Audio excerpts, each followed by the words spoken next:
This is my features inspection and deep dive into the DJI Mavic Mini Fly More combo. Let's take a look inside the case. First thing to notice is a 3-bank battery charger with 3 batteries inside it. You get an LED indicator for each battery. You can also use this as a battery bank charger for other devices. This is the port you use to charge the batteries. Then you have a 5.8 gigahertz radio controller with 2 antennae. This also unfolds to fit in a smartphone.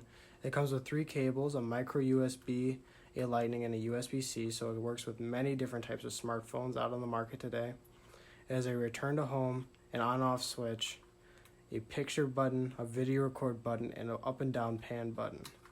These sticks are also removable, like so, and then they tuck in underneath here for protection. You don't have to, you don't have to fit it in the case. It comes that way, and if you are clumsy or you just are worried about breaking the sticks of the controller, I recommend storing it that way. You also, of course, have the DJI Mavic Mini itself. You get a plastic gimbal cover, which you should definitely remove before powering up the drone. And then all Mavic models have this folding system where you fold the front arms forward and then the back arms down and back to fully expand the drone. You have no fuss with the propellers. This is how they are when you're supposed to fly. So unlike other drones, that is one less step to worry about. And you get a full set of spare propellers down here underneath the controller. Now let's get this thing outside and see how it flies. Alright, now we're recording. So there's a couple things that we can do now that the drone is ready to take off and fly. You can go into single, so it'll take a single photo just by pressing this top camera button, and you can record by pressing this video button, and that's how you pan the camera up and down, is this wheel right here. So then if you go into video, you'll get some resolution options, 1080p or 2.7K. We're going to try 2.7K today. And then you can pick between 30, 25, and 24 frames per second. And 1080p you can pick. The home point has been updated. Please check it on the map. And 1080p you can pick from 24 all the way up to 60 frames a second. We're going to try 2.7K 30. Same frame rate and video quality. We're filming on this GoPro right now. And then I'll also show you the quick shots. So do the manual takeoff. Takeoff. The home point has been updated. Please check it on the map. Now the drone is hovering. So we're going to start recording. We'll head out over some nearby farmland.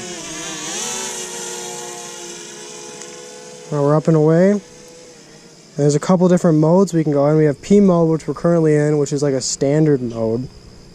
And then we also have sport mode, which I just switched into. That gives you a big speed boost. I believe you can now reach approximately 30 miles an hour. And then there's also cinema mode, which basically limits your speed and panning ability to get smooth shots. And see, I know there's a lot of videos out there of this drone going over a couple miles, but in reality, if you live in an area that's very hilly, I live in Wisconsin, a lot of bluffs, so it's very difficult to get clean signal. So we're currently in sport mode, so this is as fast as you can pan, which is really quick. And then here's P, or cinema mode, so that's super slow.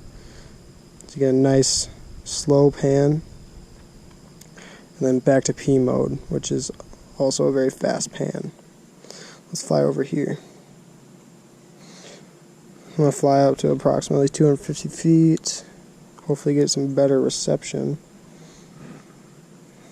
And you can see it's a little choppy out here. If you're looking for this drone purely to fly long distances, it might not be the best drone for you.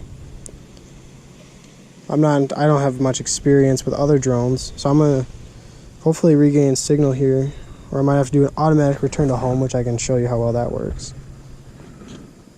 Let's get my bearings. I'm going to do an auto return to home because I have lost my video feed effectively. So it's going to automatically come to the land point, the takeoff point. Alright, I see it now. So I'm going to take it off. I'm going to bring the drone in myself.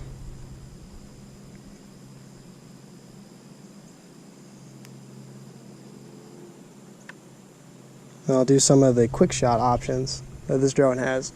So it does have some autonomy, even given its inexpensive price and its small size. There are a few autonomous modes we can do. Unfortunately, it does not have an active tracker follow me mode, which personally seems like one of the cooler ones to have, but it doesn't. I have utilized the other ones though, which is nice. And now that we have it back, we're back over by us. I'll get right here. So here's a mode. I'm gonna take the recording off. So then you can go click here and go into quick shot. So you have a droney, a rocket, straight up, circle, and helix. And then you can pick your distance on all of them. Do a droney to 80 feet. I'll get right in front of me here. You can pick your target. So it's got me. Right there. I'm gonna click start. 3, 2, 1. Now it's going. It's nice slow. This is really a cool thing to have. I personally have used this particular mode many times, whether I'm out on a hike or if I'm out on my boat. It's a very useful and cool shot that you can get. I still haven't utilized the circle, helix, or rocket mode personally. Actually, no, I did use rocket. The circle and helix modes I have not used. I'm a little scared to, frankly, because if you're not in open space, this drone does not have optical avoidance, which is kind of upsetting. It kind of looks like it does maybe in the front, but it's just fake. Alright, let's do a different mode. Let's do rocket.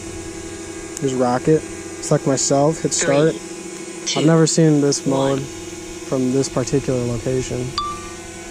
Yeah, it's just going straight up. It's keeping me in frame, which is pretty dang cool. That's going up my specified distance. I believe it was 80 feet. And you can see on your altitude, your speed, and distance from home point, I believe, on the controller on the smartphone. It also gives you a battery, which is really nice. So, and it will automatically return to home, or basically keep warning you when it's time to go home because it's running low on battery. Let's do circle. I'm gonna go down here to do circle.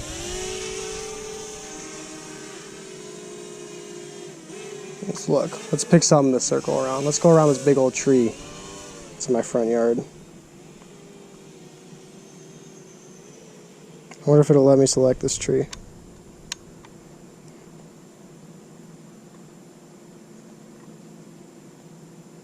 There, it did. Let's click 3, start. See what it does. 1. It's high enough up that it shouldn't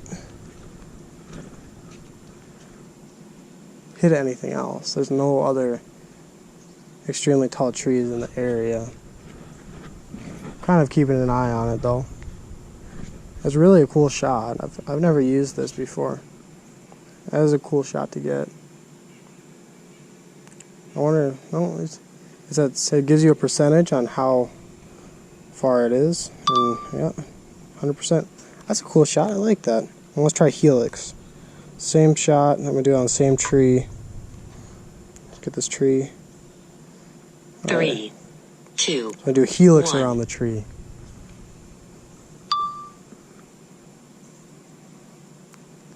So it's circling the tree right now, and it's getting further away as it's going around the tree.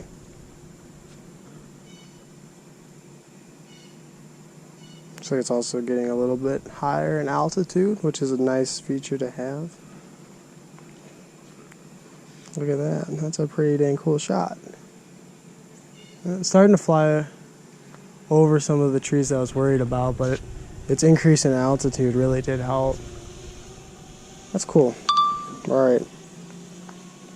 And those were...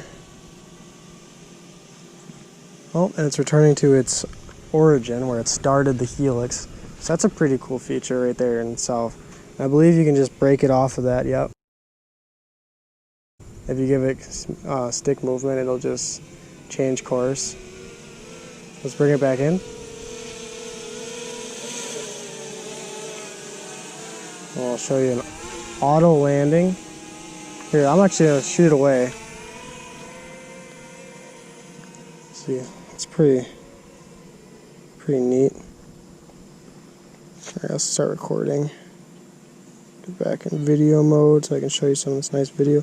Let's try 1080p 60. It's a little different mode there, recording. Let's do, so there's a couple ways to do return to home. You can click the button on the screen of the phone and then press and hold return to home. Or there's also a button on the controller if you're not flying with a smartphone. I'm going to use the smartphone. And now it's returning to home. You can customize the altitude that it rises to on the return to home. I live in a very bluffy area, as you can see on the video feed, lots of big rolling hills. So I have it rise to a fairly substantial height.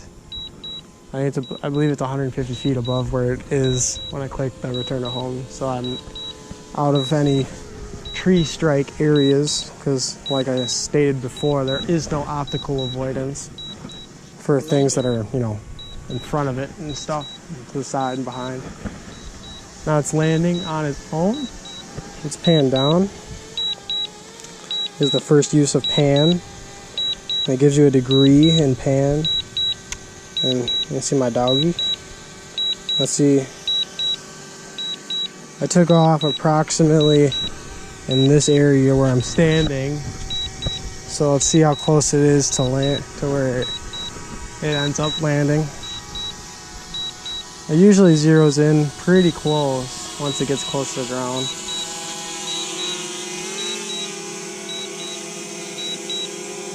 We'll pan up. You can still control yaw and stuff like that even as it's coming down.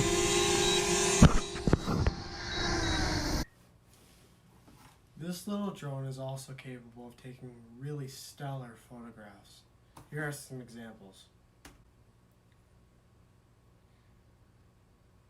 These photos I took in the woods surrounding my house.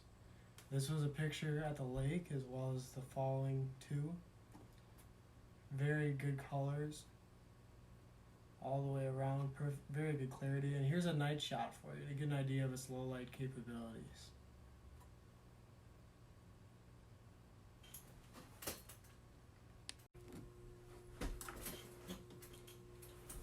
This drone is perfect for the person who doesn't want to deal with FAA drone regulations and guidelines. It's classified as a toy, so that really opens up the areas and the types of shots you can get without having any special permits. It's a very affordable drone for what you get. You get 3 batteries, a 3 battery charger, you can charge all 3 at the same time, a rechargeable controller, and the drone itself. It takes excellent video and photos.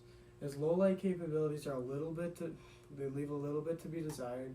That's what do you expect from a $550 drone? It's excellent at the price point that it's competing in. It's very fun to fly. It's very easy to fly. I've had friends and family from a 5-year-old all the way up to a 60-year-old all fly this, and they all did a fairly good job. It does take practice, like all things, to get a really clean follow shot with the video or to get a good picture. I edited some of those pictures on very basic iOS photo, just in the iPhoto app. So you can get a really almost like professional grade photograph from a drone like this. Of course, it's not going to be as good as something you'd see on like National Geographic, but it's actually surprisingly close. I think the average person wouldn't really be able to tell the difference. So if you're in the market for a drone purely to fly manually and get a good shot, a good scenic shot, or even get some basic autonomous flying shots of yourself, family, friends, the environment, this is an amazing drone, especially, and if you need a drone specifically for its travel ability and its lightweightness and its easiness to take on trips, hikes, or out on the day on the lake, this is an excellent drone. If you really desire a drone with top-notch professional video and photos, this isn't the drone for you. But at its price point, I think it has a place for everyone, from a professional photographer to just a hobbyist or enthusiast. I definitely recommend this drone as a drone that you should consider purchasing in 2020.